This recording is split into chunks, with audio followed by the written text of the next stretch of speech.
Welcome back, Homesteaders. So this is part 2 of the 2-part series on the basement block and the slab pour. This episode will show you the slab pour as well as talk about code requirements in our area for reinforcement of the block wall, amongst a few other things. So let's get to it. Hope you guys enjoy.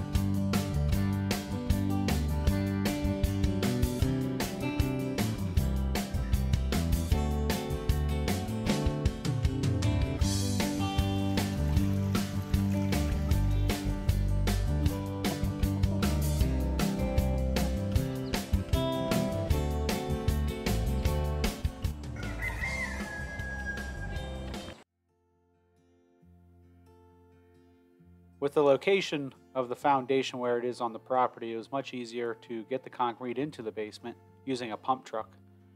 That pump truck is in the top right corner there, and the concrete truck there uses its chute to load up a hopper on the rear of the pump truck. That pump truck pumps the concrete down through that yellow hose, and that's what he's using to fill the core of the block. Code requires the cores be filled every 4 to 6 feet. And we're doing every 4 foot or closer. There's a couple areas where they are 3 foot apart, which is better. You can always go above and beyond code, but you can never go below what code requires.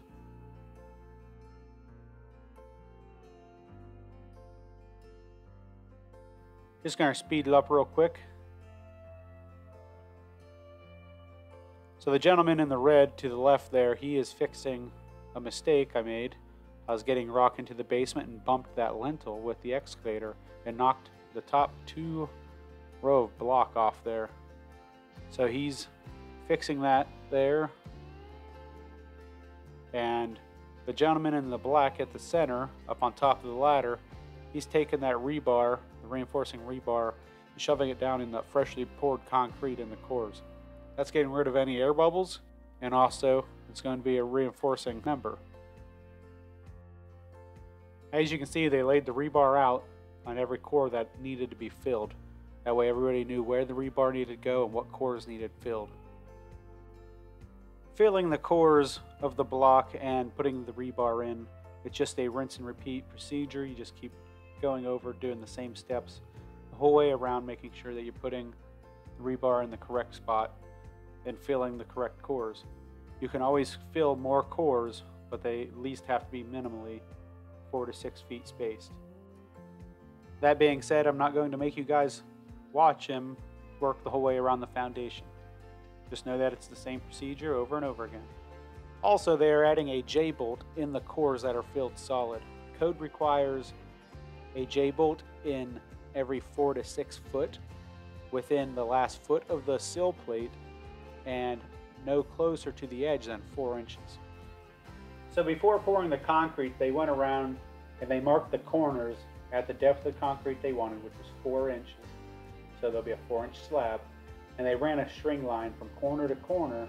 That way the concrete block had a 4-inch line mark the whole way around, so they knew that their edge depth was correct. They also, in the center, you cannot see it in the video, they added grade stakes.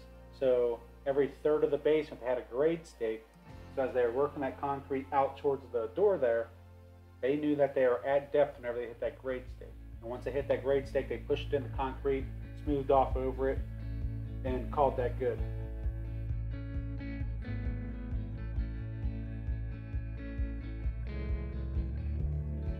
So as you can see, the edges are getting troweled to the line on the block so they know that they're at the correct depth. And in the center there, they're using an aluminum 2x4 to find the grade stake, the gentleman in the blue, and the guy in the red is running it across the trowel level at the top of the screen there to make sure that's all to depth. So now that they know where the concrete should be on the edges and down the center, they grab a bigger float pole here and they just work it across over top of where they already know the elevation is. Just working it back and forth, filling in any low areas and dragging out any of the high areas.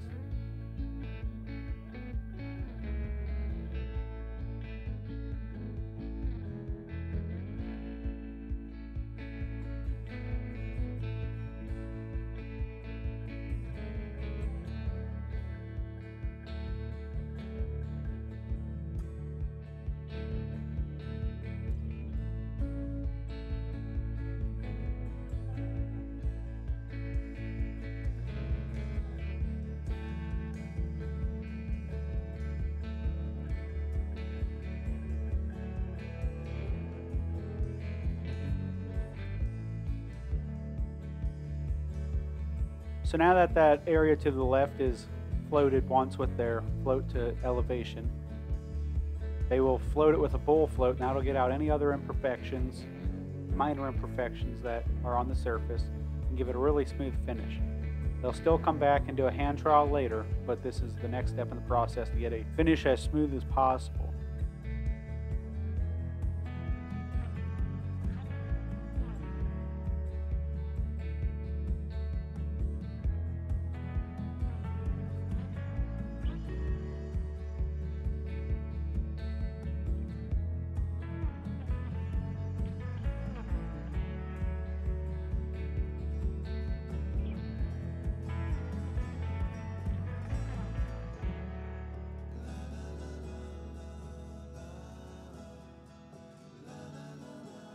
So after running the float over everything, the next step after it kind of firms up a little bit, they go in there on their knee boards and hand trowel the whole floor.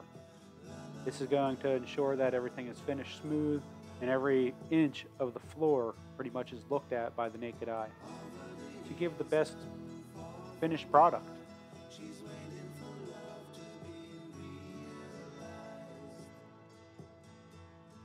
So, as you can see, the basement is now done. The block's blocked, the slab's poured. I was not happy with how the slab turned out to begin with.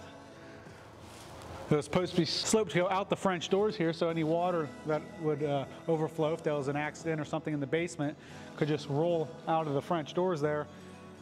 Well, the basement ended up holding 3 inches of water, which is not good. I thought I could live with it. You know, I know things happen at times, but I was in here working and it was just such a pain in the butt to get anything done whenever you're wearing boots and jeans and you're wet up to your knees just from the water soaking into your clothes.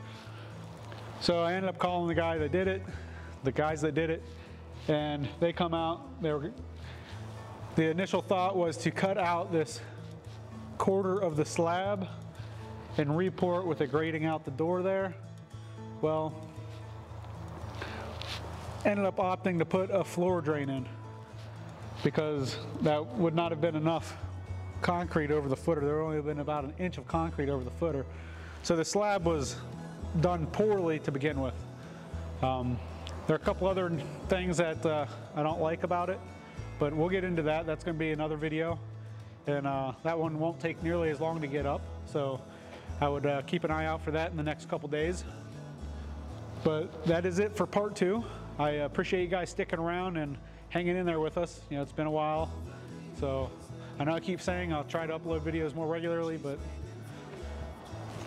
life happens. So this is our slow time of the year, so hopefully I can get things going on a regular basis now and hopefully keep some edited videos in the queue, so if I'm out of town I have some backups to go ahead and toss up there for you guys to stay up to date with us. So again, that's it for episode 2. If you guys like this type of content or if you have any questions, make sure to post it in the comments. And I'd appreciate it if you guys subscribed, follow, you know, hit the bell, notify.